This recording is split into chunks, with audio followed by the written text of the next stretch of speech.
సుమన్ టీవీలో మీ business promotions కోసం ఈ కింది నెంబర్ను సంప్రదించగలరు.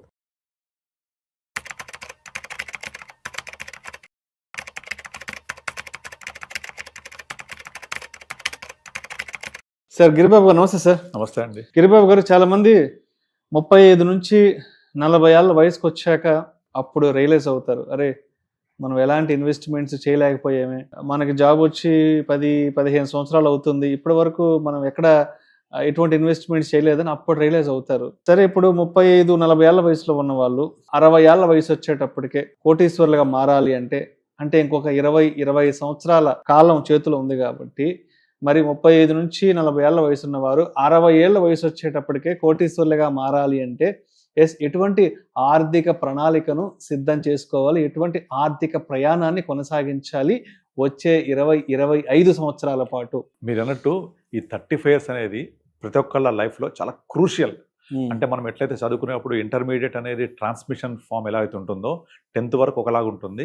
ఇంటర్ నుంచి వాళ్ళ దశ అనేది కంప్లీట్గా మారిపోతుంది. అంటే కాలేజ్ ఎడ్యుకేషన్, ఇంజనీరింగ్ లేదా ప్రొఫెషనల్ ఎడ్యుకేషన్ వెళ్ళిపోతారు. అలాగే మన లైఫ్ స్టైల్లో కూడా మనము ఒక 35 ఇయర్స్ అనేది ఒక మంచి ట్రాన్స్ఫార్మేషన్కి ఒక టర్నింగ్ పాయింట్ అని చెప్పొచ్చు.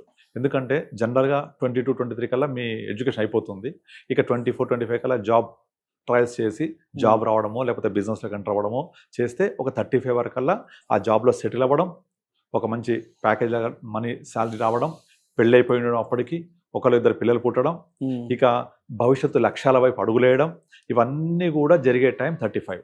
ఇప్పుడు కనుక మీరు పొరపాటున తప్పటడుగులు వేస్తే దాని యొక్క మూల్యం మీరు 60 తర్వాత చెల్లించాల్సి వస్తుంది.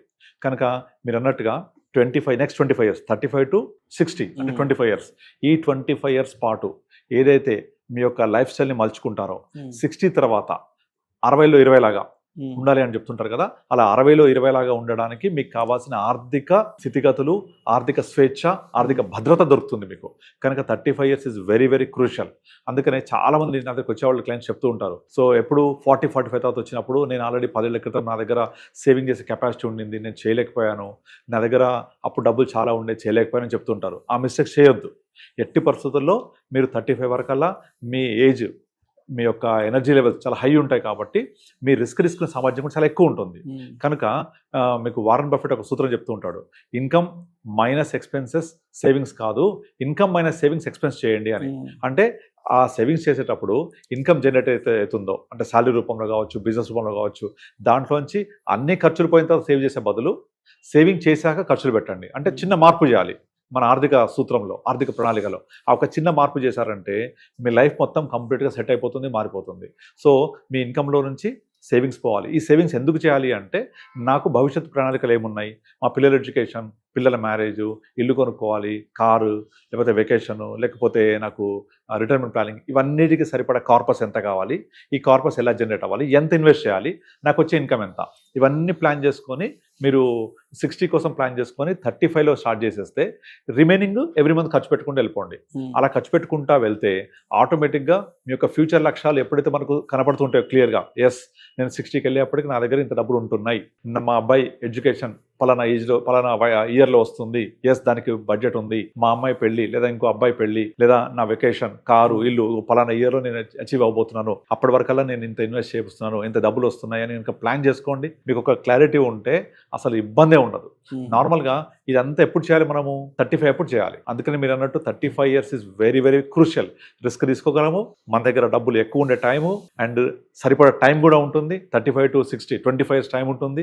సో అన్ని విధాలుగా ప్రాపర్గా ప్లాన్ చేయాలి అంటే 35 years is the crucial age. ఇంకొకటి ఏంటంటే, చాలా మంది చేసే మిస్టేక్ ఏంటంటే, ఈ 35 ఇయర్స్ అప్పుడు నేను రిస్క్ తీసుకోగలను కదా అని చెప్పేసి విపరీతంగా రిస్క్ తీసేసుకోవాలి అని చెప్పేసి crypto currency, F&O trading, futures and options, ఇలాంటి వాటిలలో క్విక్ మనీ కోసం ట్రై చేస్తుంటారు. అది ఎప్పటికీ రాదు. క్విక్ మనీ అసలు జరగదు, పాసిబుల్ అవ్వదు కూడా. So crypto currency, F&O, futures and options, friends tips ఇచ్చారు, లేకపోతే ఇన్స్టాగ్రామ్లో టిప్స్ వచ్చాయి, వాట్సాప్ టిప్స్ వచ్చాయని కనుక తీసుకుంటే డెఫినెట్లీ మీరు మీ గోయి మీరు రోవుకున్నట్టే. ఎందుకంటే ఇలా ట్రేడింగ్ అనేది ఓన్లీ షార్ట్ టర్మ్ మనకు రిటర్న్స్ ఇస్తా తప్ప లాంగ్ టర్మ్ వెల్త్ క్రియేట్ చేయలేదు. మీకు పవర్ ఆఫ్ కాంపౌండింగ్ అనేది 8th వండర్ ఆఫ్ వరల్డ్. ఈ పవర్ ఆఫ్ కాంపౌండింగ్ అందరూ వాళ్ళ గ్రోత్ కోసం కాకుండా ఇప్పుడు ఫర్ ఎగ్జాంపుల్ ఇప్పుడు క్రెడిట్ కార్డ్ బిల్స్ ఉంటాయి. ఆ క్రెడిట్ కార్డ్ బిల్ కనుక మీరు every month only minimum bill కట్టుకుంటూ పోయారనుకోండి, మీ బిల్లు ₹1,00,000 ఉంది, ఎవ్రీ మంత్ కేవలం మినిమం బిల్లే కడుతుండ్రు. ఎప్పుడో తెలుసా మీ క్రెడిట్ కార్డు మొత్తం క్లియర్ అవ్వాలంటే 6 ఏళ్ళు పడుతుంది. ఓన్లీ మినిమం అమౌంట్ కట్టుకుంటూ వెళ్తే మీ క్రెడిట్ కార్డ్ బిల్లు మొత్తం ₹1,00,000 తీరాలంటే 6 సంవత్సరాలు పడుతుంది. అంటే మీకు చక్రవడ్డీ అంత భయంకరంగా తినేస్తుంటుంది. అందులో ఈ చక్రవడ్డీ తినేస్తుంది కాబట్టి మనం కడుతున్నాం వాడికి. దీన్ని రివర్స్గా యూజ్ చేసుకోండి. ఆ చక్రవడ్డీ మనకు లాభం కలగాలి అంటే ఇన్వెస్ట్ చేయాలి మనం. Simple. So power of compounding, 8th wonder of world. ఇది జరగాలి అంటే మీరు సేవ్ చేసుకుంటూ వెళ్ళండి. ఆ చక్రవడ్డీ మనం కట్టడం కాదు, మనకు తిరిగి వస్తుంది అదంతా. సో అందుకే వారన్ బఫెట్ ఒక స్టేట్మెంట్ ఉంటుంది, compounding is the one who receives, one who understands, but compounding is the one who pays, who doesn't understand. అంటే అర్థమైన వాళ్ళు ఏమో రిసీవ్ చేసుకుంటారు కాంపౌండింగ్ ఇంట్రెస్ట్, అర్థం కాని వాళ్ళు పే చేస్తారు. చాలా మంది అది అర్థం కాక క్రెడిట్ కార్డ్స్ తీసుకొని ఆ క్రెడిట్ కార్డ్ తోటి చర్నింగ్ చేసుకుంటూ అప్పులో ఊబిలోకి దిగిపోయి ఆ చక్రవడ్డీలోకి వెళ్ళిపోయి ఆ ఊబిలో కంటిన్యూ అవుతూ ఉంటారు. దాంతో బయటకు రాలేక సతమతం అవుతుంటారు. చాలా మంది చూస్తుంటాం కదా, ట్రేడింగ్ లో లాస్ అయ్యి ఆత్మహత్య చేసుకోవడం. బట్ అదే చక్రవడ్డీని, అదే పవర్ ఆఫ్ కాంపౌండ్ ని ఇన్వెస్ట్ మీరు చేయండి, మీకు రివర్స్ వస్తుంది. The one who understands will receive, the one who doesn't understand will pay. కనుక ఆ చక్రవడ్డీ అంత పవర్ఫుల్ అనమాట అది. సో ఆ విధంగా 35 ఇయర్స్లో ఉన్నప్పుడు మీరు ప్రాపర్గా ప్లాన్ చేసుకోవాలి. వీటిలో ముఖ్యంగా 3 ఇంపార్టెంట్ పాయింట్స్ ఉంటాయి. ఒకటి, first of all term insurance తీసుకోవాలి 35 లోపలే. ఎందుకు టర్మ్ ఇన్సూరెన్స్ తీసుకుంటే మీకు రేపు పొద్దున 60, 65, 70 వరకు మనము ఏదైనా జరగాలనేది కుటుంబానికి ఒక ఆర్థిక భద్రత ఇస్తుంది. 35 లోపల తీసుకుంటే మీకు ప్రీమియం తక్కువ ఉంటుంది, సేమ్ ప్రీమియం కంటిన్యూ అవుతుంది. 2, ఎమర్జెన్సీ ఫండ్ క్రియేట్ చేసుకోవాలి. ముఖ్యంగా చాలా మంది ఇబ్బంది పడేది ఎక్కడంటే, సడన్ గా నాకు లే ఆఫ్ అయిపోయింది. ఇప్పుడు మనం చూస్తుంటాం కదా, సోషల్ మీడియాలో జోక్స్ వస్తూ ఉంటాయి. నేను కారులో వెళ్తూ ఉంటే ఆఫీస్కి వెళ్ళిన తర్వాత ఆఫీస్లో కూర్చుంటే నా జాబ్ ఉన్నట్టు, లేకపోతే లేదు. రోజు చూస్తూనే ఉంటాం. మీ ఎక్కడ వర్క్ చేస్తున్నారంటే, ఇవాళ నేను పలానా కంపెనీలో ఉన్నా, ఇవాళ రేపు ఎక్కడ ఉంటానో తెలియదు, ఉంటానో లేదో తెలియదు, అంత లే ఆఫ్స్ అవుతూ ఉంటాయి, ముఖ్యంగా ఐటీ సెక్టార్లో. సో అలాంటి పరిస్థితులలో నాకేదైనా సడన్గా ప్రాబ్లం అయితే నా క్యాష్ ఫ్లో ఏంటి పరిస్థితి, నాకు రెగ్యులర్ క్యాష్ ఫ్లో ఉంటుందా లేదా, నా ఇన్కమ్ ఉంటుందా లేదా, ఇవన్నీ మనము ప్లాన్ చేసుకోవాలంటే emergency fund is very important. తర్వాత హెల్త్ ఇన్సూరెన్స్. హెల్త్ ఇన్సూరెన్స్ ఏం చేస్తుంది అంటే, మన దగ్గర డబ్బులు లేకపోతే సంపాదించిన సేవింగ్స్ అన్నీ వెళ్ళిపోతాయి దానికే. కనుక ఖచ్చితంగా ఒక యాంపుల్ హెల్త్ ఇన్సూరెన్స్ ఉండాలి. అంటే not less than 1 crore. 1 crore health policy అంటే పెద్ద ఖర్చేం కాదు ఈ రోజుల్లో. సో కనుక ఖచ్చితంగా ప్రతి ఒక్కళ్ళు కుటుంబానికి ఆర్థిక భద్రత ఉండడం కోసం 2 నుంచి 3 కోట్ల టర్మ్ ఇన్సూరెన్స్, 1 కోటి రూపాయలు తగ్గకుండా హెల్త్ ఇన్సూరెన్స్, ఎమర్జెన్సీ ఫండ్, ఈ 3 ఉన్నాయనుకోండి, ఒకసారి గుండె మీద చేసుకోండి, మీకు ఎంత భద్రత అనిపిస్తుందో. ఎస్, నా జాబ్ పోతే కూడా ఒక 6 months లేక 1 year సరిపడా డబ్బులు ఉన్నాయి నా దగ్గర, నేను బ్రతకగలను, నా కుటుంబానికి సంబంధించిన అన్ని ఖర్చులు తీర్చుకోగలను, ఈఎంఐ కట్టగలను, ఇబ్బంది లేదు. Yes, that is done. ఏదైనా నేను లేకపోతే మా కుటుంబం ఇబ్బంది పడకుండా, రోడ్డున పడకుండా టర్మ్ ఇన్సూరెన్స్ ఉంది. ఎస్, ఏదైనా అనారోగ్యం అయితే కుటుంబంలో హెల్త్ ఇన్సూరెన్స్ ఉంది. ఇవన్నీ అయిన తర్వాత మీరు ఎప్పటికప్పుడు వీటన్నిటిని రివ్యూ చేస్తూ ఉండాలి, సమీక్షించుకుంటూ ఉండాలి. ఇది సరిపోతుందా లేదా, నా ఖర్చులు ఎంత పెరుగుతున్నాయి, నా ఫ్యూచర్ గోల్స్ ఎలా మారుతున్నాయి, వాటి ప్రకారంగా ప్లాన్ చేసుకుంటూ వెళ్ళాలి. ఇవన్నీ ప్లాన్ చేసుకుంటూ వెళ్తే 35లో వేసిన పునాది పెరిగి పెద్దదై ఒక వృక్షమై, మహావృక్షమై మీకు జీవితాంతం నీడనిస్తుంది అది. కనుక ఆ 35 అంత క్రూషియల్ ఇయర్ అది. సో అందుకే నేను అందరికీ చెప్తుంటాను, మీరు 35లో వచ్చినప్పుడు ప్లాన్ చేసుకుంటే రేపొద్దున నా లైఫ్ ఎంత హ్యాపీగా ఉండాలనేది మీకు ఒక క్లారిటీ వచ్చేస్తుంది. అందుకే నేను రిచ్ అవ్వాలి, లేకపోతే నేను హై క్లాస్లో ఉండాలి అంటే మీ దగ్గర సర్ప్లస్ మనీ, ఈ డబ్బులు ఏం చేయాలబ్బా అని ఆలోచించాలి.